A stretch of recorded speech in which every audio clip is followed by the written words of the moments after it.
Hello everyone, स्वागत है तुम्हारा एक और नई वीडियो में। और इस वीडियो में हम रिव्यू करने वाले हैं और एक्सप्लेन करने वाले हैं rising of the shield hero के न्यू एपिसोड को। तो चलिए बिना किसी देरी के इस वीडियो को स्टार्ट करते हैं। तो एपिसोड की स्टार्टिंग में हमें दिखाया जाता है कि नाफमी रेफ्टालिया के विलेज का रूलर बन चुका है, मतलब अब वो रेफ्टालिया के विलेज को राज करता है। और उसके बाद हमें दिखाया जाता है कि रेफ्टालिया के विलेज में बहुत सारे नए लोग आ चुके हैं जो ट्रेन कर रहे होते हैं ताकि वो विलेज के खिलाफ आने वाली लड़ाई में हिस्सा ले सकें। और इसी बीच हमें दिखाया जाता है जो ओल्ड लेडी है वो ऋषिया को ट्रेन कर रही होती है ताकि वो अपनी इनर पावर को इस्तेमाल करना सीख पाए। और इसी बीच वहाँ पर नाफमी आ जाता है और वो देखता है कि अब भी जो ऋषिया उसका लेवल बहुत ज़्यादा कम है, तो इस वजह से वो लड़ाई में हिस्सा नहीं ले सकती। और तभी वो और ऋषिया बात कर रहे होते हैं कि ऋषिया को भी पता होता है कि उसका लेवल कम है, मगर तभी उन्हें बच्चों के चिल्लाने की आवाज़ आती है और हमें दिखाया जाता है कि बहुत सारे बैड मॉन्स्टर उन बच्चों पर हमला कर रहे होते हैं, विलेज के बच्चों पर। और तभी उन्हें बचाने के लिए शील्ड हीरो उनकी तरफ जाता है, मगर फिलो और रेफ्टालिया उन बच्चों को पहले ही बचा लेती हैं।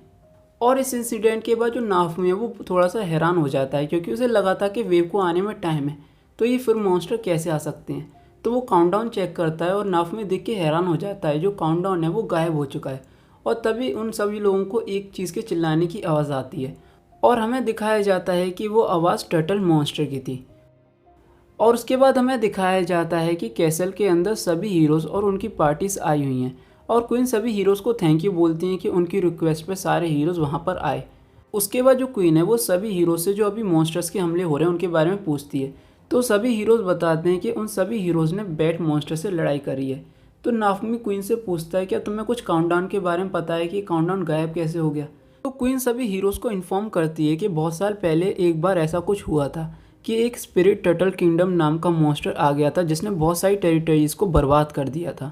और मुझे लग रहा है कि शायद दोबारा से वो स्पिरिट टर्टल किंगडम जाग चुका है, और अगर ऐसा है तो ये बहुत ज़्यादा खतरनाक बात है। तो इसलिए मैं चाहती हूँ कि तुम सभी हीरोज़ उस मॉन्स्टर को संभालो। मगर बाकी तीनों हीरोज़ उसके लिए मना कर देते हैं क्योंकि उन्होंने वेव से लड़ाई करने के लिए ही एग्री हुए थे। इसलिए वो तीनों हीरोज़ वहाँ से चले जाते हैं और जो सिर्फ शील्ड हीरो है वही वहाँ रुकता है और वो क्वीन से जानना चाहता है जो ये मॉन्स्टर है उसके बारे में, ताकि वो उससे फाइट कर सके। और क्वीन उसके बारे में सब कुछ बताती है कि सारे जो किंगडम्स है, बाकी सारे किंगडम वो एक फोर्स को जमा कर रहे हैं ताकि वो स्पिरिट टर्टल किंगडम से लड़ाई कर सकें। इसके बाद हमें दिखाया जाता है जब बाकी हीरोज़ जा रहे होते हैं तो जो मायन है वो मोटियासु से पूछती है क्या तुमने मेरी माँ से बात करी मुझे वापस से प्रिंसेस बनाने के लिए। तो मोटियासु उससे कहता है कि सॉरी मैं उसके बारे में बात नहीं कर पाया। और हमें दिखाया जाता है जब इत्सुकी जा रहा होता है तो जो ऋषि है वो इत्सुकी को रोकती है और उससे कहती है कि मैं आपकी पार्टी में वापस आ सकती हूँ मिस्टर इत्सुकी। तो इत्सुकी उससे मना कर देता है क्योंकि उसका जो लेवल है वो बहुत ज़्यादा लो होता है, इसलिए वो हीरो की पार्टी में वापस नहीं आ सकती।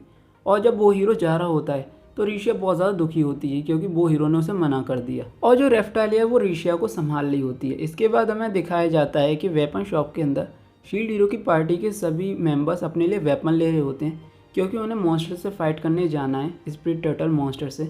इसलिए वो लोग नए नए वेपन ले रहे होते हैं और रेफ्टालिया ऋषिया को एक शॉट देती है, मगर ऋषिया उसके लिए मना कर देती है क्योंकि उसकी जो पावर लेवल है वो इतना ज़्यादा इनफ नहीं है कि वो शील्ड हीरो की कुछ मदद कर पाए या वो शॉट का इस्तेमाल कर पाए।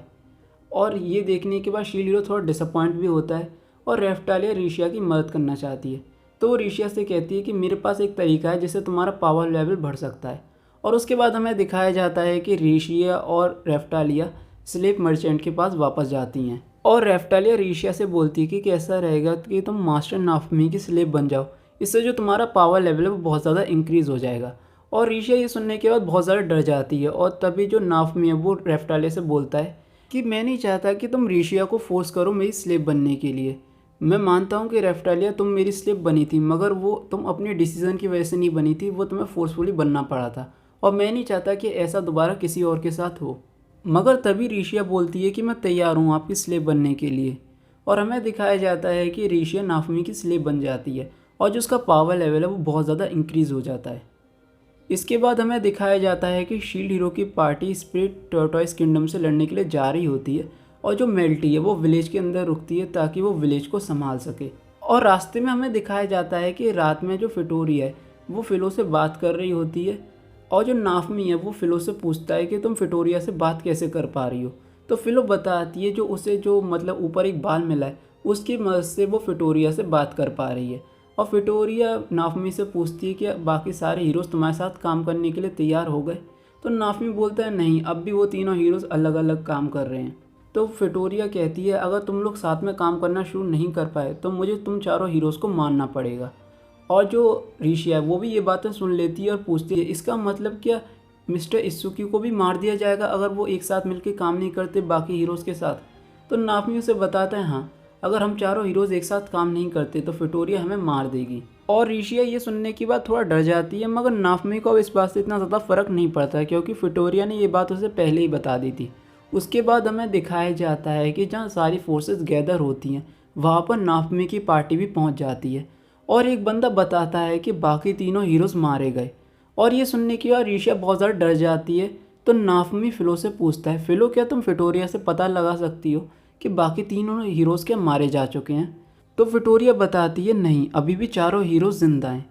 तो ये सुनने के बाद नाफमी ऋषिया से बोलता है तुम्हें चिंता करने की कोई ज़रूरत नहीं है, चारों हीरोज़ जिंदा हैं।